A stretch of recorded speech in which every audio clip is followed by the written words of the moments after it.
I'm sure you heard of this issue of Merry Christmas. Did you hear it? You heard it. Oh, so people started saying, Mufti Menk said you shouldn't say Merry Christmas to the Christians. I'm sure you heard that.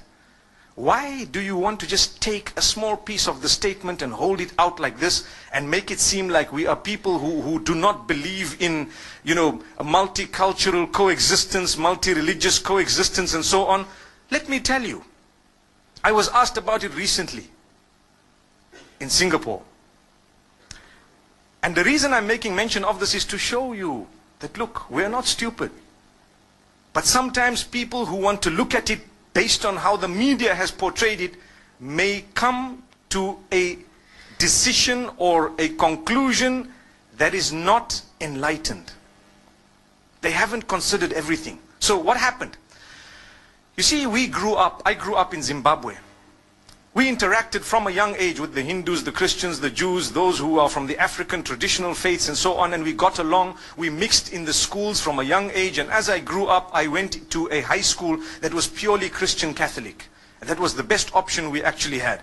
They allowed me whatever I had, and obviously we catered for them, they catered for us. There was a lot of respect, and that's how we developed. Okay? However, when it came to Christmas, there were so many Christians who didn't believe in it. They said, no ways, this is wrong. I recall a young boy, I even know his name, and he was with me. He didn't used to like to participate in religious studies because he belonged to a certain sect of Christianity. And he used to say, these guys don't know what they're talking about because X, Y, and Z, and he gave his reasons. That's not the topic today. But there are Christians who don't believe in Christmas. They don't participate in it. Is there anything wrong if they don't believe in Christmas, Christians? There's nothing wrong. They didn't participate in it. There's nothing wrong. But the minute they put a block on someone else who believes otherwise, then there's a problem. That's what we're saying. So the question you have to ask yourself, did you stop people from celebrating what they want? No. Did you ban them? No. Did you disallow them? Did you spread hatred against them? No. All you said is, Lakum dinukum waliya din. You have your faith and I have mine. So as we grew up, there were a few Hindus who were with me at school. One of them used to eat beef. And I asked him, I said, how come you eat beef? Isn't this supposed to be one of the gods that you consider, a god with respect to them, with due respect to them? But he says, no, this is a special beef. I didn't understand that, but it was just that, okay, I'm not such a strict Hindu. That's what it meant. There were other Hindus who would tell him, listen, you are wrong. There were other Hindus who told him you are wrong. And there were other Hindus who tried to correct him. But he kept on eating it. And then, when it came to Eid al-Adha of the Muslimin, they would never congratulate us. Why? Because we are sacrificing or slaughtering their God, so to speak. We never ever felt bad. Don't expect, and please don't expect a Hindu to tell you Eid Mubarak at Eid al-Adha. Respect them and understand that what you are doing is blasphemous to them, but they've allowed you to continue. It doesn't mean they hate or they are intolerant. It just means that they believe differently and they have a separate system of belief, and it would be insulting to them to actually come onto this side here and tell you, look, as much as you're cutting my God, but well done, welcome, enjoy it, enjoy that. You don't expect it. Come on, use your brain. This is what tolerance and coexistence is all about. It's not about a statement. It's more about allowing them to believe what they have to, with respect in a way that you respect what they have as well. That's all it is. So what happened is, as time passed, it was amazing, because when it comes to the other faiths, we found the same. People didn't participate in some rituals of other faiths. That did not make them bigots. But they respected each other. There was a young man who became a Muslim from the Hindus. The day they were, when they die, what happens is they burn the body. They cremate that body.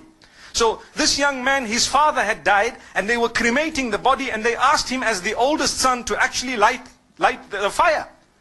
And he said, look, as much as you want me to do it, and that's my father, I'm sorry, it goes against my beliefs. And it caused a commotion until some of those who were wise, who knew, they said, look, that's the man's beliefs. Come on, leave him. Let the next son do it. How can you impose on him some... The idea is to coexist with your difference. That's what makes you a rainbow nation. That's what it is.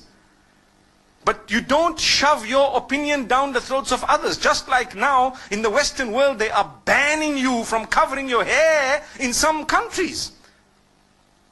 That would create another problem. Why? Like the Honorable Minister said, it would make people feel that they are at war with the system because, hey, you know what? This is my basic right to believe something. I believe this is wrong. I believe this is right. That's the idea. So, from among the Muslims, there are those who believe that it's okay to participate in Christmas. And from among the Christians, there are those who believe that it's not okay to participate in Christmas. Look at the irony.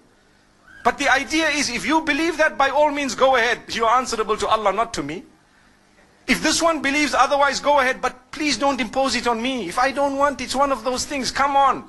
You know, live and let live. Today, the problem is with all parties. We believe we are the only ones who are right. So we want to shove our opinions down the throats of the rest of the world. If not, they are the problem. They are the terrorists. They are the issue. They are this, that. Watch out. The words you are using will be used against you as well. Be careful. So this is why we say, as I grew up, still we used to sit and eat together as young boys. College. You know, you have your lunch, they have their lunch. We knew that if you have a beef burger, please don't offer it to the Hindus. It's insulting. It's blasphemous. They would actually feel so hurt. Don't. Would you ever, if you have Hindu friends, actually tell them, hey, have some beef? I don't think so. Exactly the same could be said about pork and the Muslims. Do you agree? Imagine if your friend says, just is a pork burger, come on, bacon tastes nice, you know, come on, you know. How would you feel? They respect you, you get along with them, you build the nation, you contribute towards the building of the nation together. Do you know that? But you have different dietary restrictions which are respected. So, this is something that we need to talk about. It's got nothing to do with this person is intolerant. There is a big difference between difference of opinion and intolerance. Very big.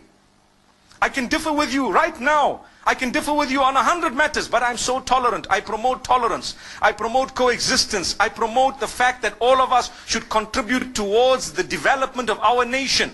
Here in Malaysia, you have people, you have the Chinese, you have the Malays. On the other hand, you have Muslims, you have Buddhists, you have perhaps people who belong to Christianity, maybe even, you know, Jewish people, whatever other faiths. I don't know how the nation is made in terms of, you know, the various faiths, but I'm sure there are more than 20 or 30 different faiths.